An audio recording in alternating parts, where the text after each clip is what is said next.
Welcome to the Newsmakers Podcast. I'm Billy Hollowell, and this is a show where we go behind the headlines every day to bring you an interview with a pastor, entertainer, politician, or other notable news figure. And this is a show, again, it's daily, but it's based on our weekly TV show, which is also called Newsmakers. You can watch it on the CBN News channel and also on our YouTube page. And on this show, every day, we dive deep. It's a little more longer form with one of the people who you will often see on our Newsmakers show or across the CBN News platforms. With the 2024 election kicking up into high gear, there are new concerns among some around the conservative ideals held in the GOP party platform. In fact, Family Research Council Action leader Tony Perkins joined me to talk about a new effort. This effort is called the Platform Integrity Project, and the goal is to maintain those conservative ideals in the platform. There are some fears that the platform could be watered down. Tony dives into what that means, why it matters, and what they're hoping to accomplish with this Platform Integrity Project. With no further ado, here is Tony Perkins. You recently launched the Platform Integrity Project. Can you tell us a little bit about the impetus for this? Sure, Billy. I've served on the platform, the Republican Party platform, I think four times or so, have been involved in it for over 20 years. And this is, some people say, what's the difference? Nobody pays any attention to this. Actually, Ronald Reagan back in 1976 made the same statement. He goes, people say these things don't matter, but they actually do. He said that in the comment that we often hear of him talking about bold colors versus pastels, he was talking about the party platform. And of all people, he probably was the one that helped the party move forward with a visionary document that stated principles that attracted people to the party. And so for the last really 40 years, especially in the last 20 years, we've seen a party platform become something of meaning, especially to social conservatives, Bible-believing Christians who are concerned about what's happening in the culture and in our political structure, to see a platform that recognizes that God is the creator, life is created in his image, and that man and woman, there's two genders, and the fact that marriage is a union of a man and a woman is encouraging and draws people into the political process. And Billy, here's something else. Research on party platforms show, this was Professor Lee Payne at Stephen F. Austin University, the parties actually follow these documents. Republicans follow them about 86% of the time. Bottom line, it matters. And we've been hearing that there was going to be an effort to kind of water down, close down the process. And we said, no, we can't do that. This means too much to the Christian community, to the conservative cause, and to the nation. And so that's why we launched this initiative. That is really interesting, the high percentage of politicians who stand by the platform. In a lot of ways, the platform is a contract, it feels like, between the people and the party who, they're voting for. Would that be an accurate depiction, really, of how this sort of works? It is, Billy. If you actually look at, again, going back to the research that's been done, and Professor Payne says that over the last 40 years, the two parties have gone in different directions, and the platforms reflect that. But that contrast actually makes it easier for voters to choose which one they want to align with. And we've seen the Republican Party become, quite frankly, more aligned with biblical truth. Now, it is a secular entity, but in our secular government, we have to choose a vehicle. And this is the one that is most reflective of our understanding of biblical truth and in its application to the world in which we live. And so it's been the document that states these things in very clear, bold letters has attracted and engaged many believers in America to get engaged politically and find a home in the Republican Party. Now, I would imagine the concerns are relatively profound over the possibility of watering down that language. Otherwise, you wouldn't have created this. I mean, how profound are these concerns in your mind in light of what you've seen and heard? Well, now, I want to be very fair. I've had conversations. They've been slow in coming. Part of my concern, Billy, is, as I mentioned, I've been involved in this nearly 20 years. And this is the worst communication that I've had from the RNC leading up to a party convention and platform ever.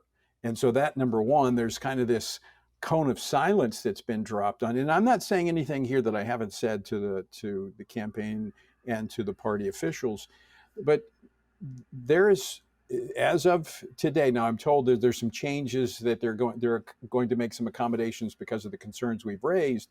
But they said no one outside credentialed delegates could go into the meetings. That's unprecedented.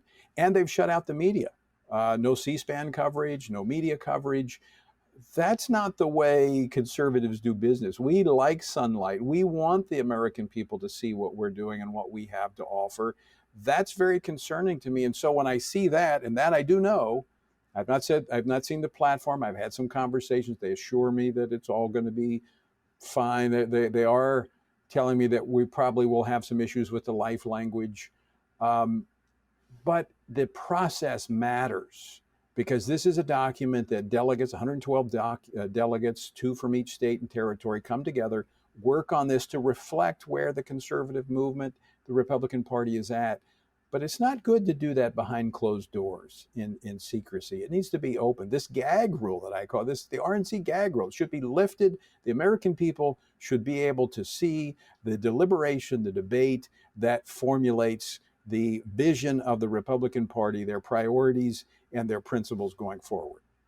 Is it possible, and of course this is just speculation, but is it possible that there's a danger that when one, the assumption that evangelicals and Christians are just going to vote for one candidate over the other because that person, delivered for them last time, let's say in this case Trump, that maybe they don't have to go as hard on that language or keep with that tradition because they're just going to go anyway with them? Do you think that there could be a mistake being made there if that is the case, of just assuming that people are going to come alongside them because they have in the past?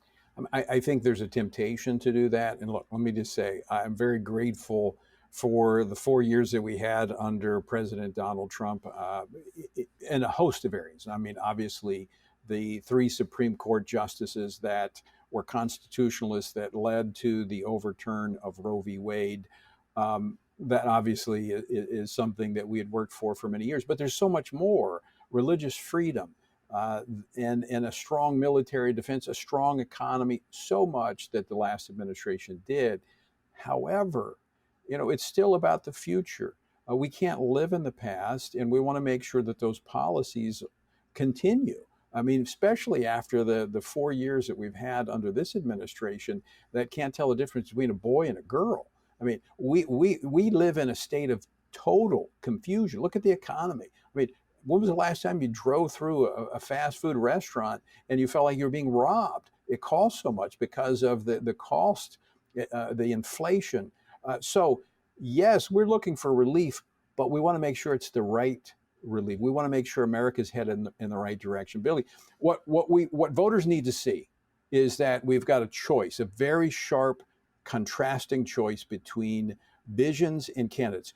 Look, we've got one that is taking America to hell in a handbasket in the HOV lane as fast as they can. We don't want an option of just driving in the slow lane. We want to go in the opposite direction.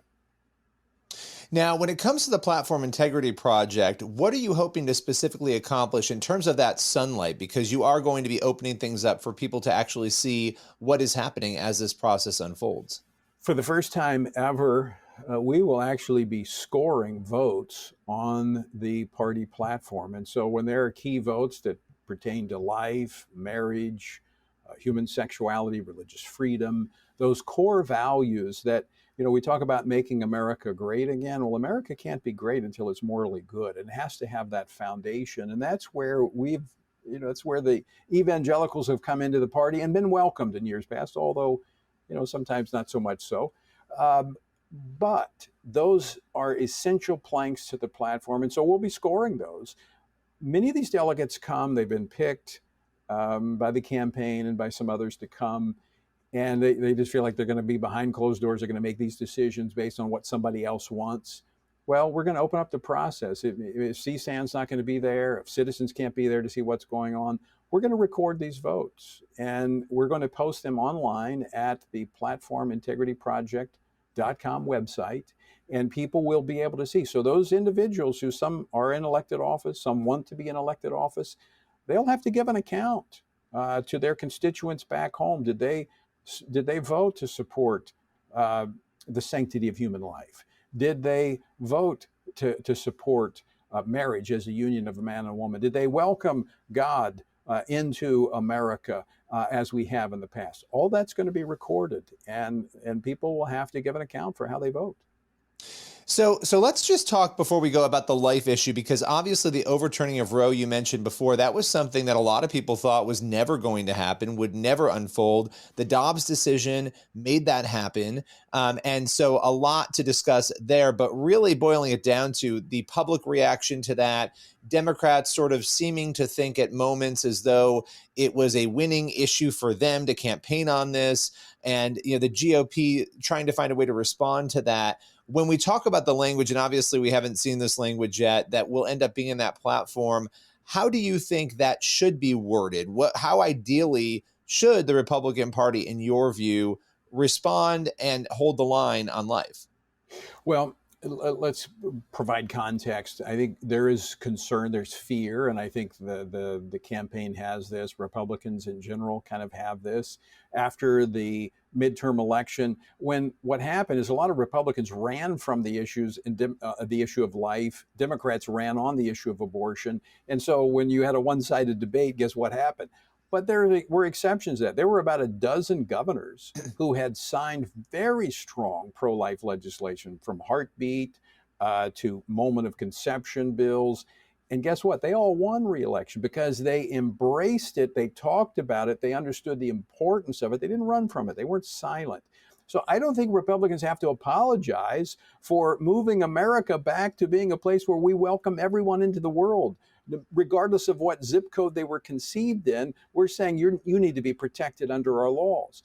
So it is a different landscape, no question about it. And I do believe that the bulk of the activity has been, will be, at the state level. I mean, we would not have had Dobbs had it not been for the state of Mississippi. And as a former state policymaker, I think the states is really where the action is. However, there is a federal role. For instance, the Biden administration pushing abortion pills, mifepristone, through the mail, well, that trumps a state's pro-life laws. So you're going to have to address it at that level. But the issue that's been in the party platform since the mid-1980s is the Human Life Amendment, recognizing that all life is created in the image of God and deserving to be protected under our laws. And frankly, Billy, that's a state issue.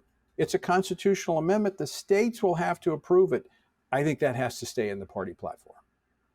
And to your point, and this is just a fact, polling again and again and again shows that the majority of Americans, including pro-choice Americans, actually favor capping abortion at a certain point. In fact, the Knights of Columbus, every year, they find that majority ends up being the 3-month point in a pregnancy, right? So without getting into the discussion and debate about that, the reality is most Americans, including pro-choicers, would like to see restrictions on abortion. And that's a fact that gets lost in this conversation. So to your point, talking about you have to engage the issue and talk about it, right? And so this is going to be interesting to see how this unfolds. If people want more information on the Platform Integrity Project, where can they go to get that? Well, they can text the word platform to 67742. That's platform to 67742. They'll get a link, or they can go to platformintegrityproject.com. It's just easier to text platform to 67742, and they'll get a link and then go right to it. Well, I so appreciate you taking the time, breaking this all down. We'll continue to cover this story as it unfolds. Thank you. Thank you, Billy. That's all for today's Newsmakers podcast. Be sure to tune in for the next episode of the show, and also head over to the CBN News YouTube channel and the CBN News channel to watch Newsmakers every week. We'll see you soon.